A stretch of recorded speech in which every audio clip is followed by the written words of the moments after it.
The man found his wife secretly sleeping in his friend's bed, and he made a bold decision. At this moment, his wife was still urging her friend Nick to take a shower. Just as Nick went to take a shower, the man Jack called him.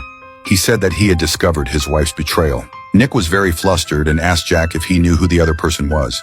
Jack said he didn't know, but that he was currently at the entrance of the hotel where his wife was staying. Nick was terrified and told Jack not to be impulsive and that he was going to find Jack. Then he quickly told Jack's wife about it, and she also panicked completely. Suddenly, there was a knock on the door. Jack rushed in. Due to his extreme anger, he didn't control the pistol well, and the pistol accidentally went off. His wife fell to the ground. Nick was so scared that he quickly prepared to call the police, but the man stopped him because the gun belonged to Nick.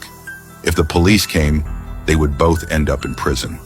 Nick advised Jack to turn himself in, saying that it was a case of manslaughter.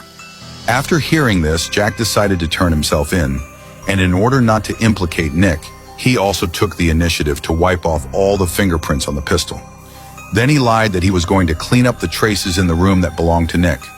After Jack left, Nick found that there was an additional voice message on his phone. The content of the voice message was Jack asking where Nick was, as he couldn't find him.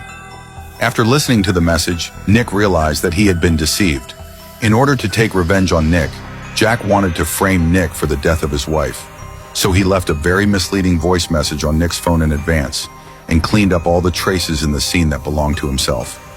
Moreover, since the gun was Nick's and the fingerprints of Jack on the gun had been erased, in this way he had no suspicion anymore.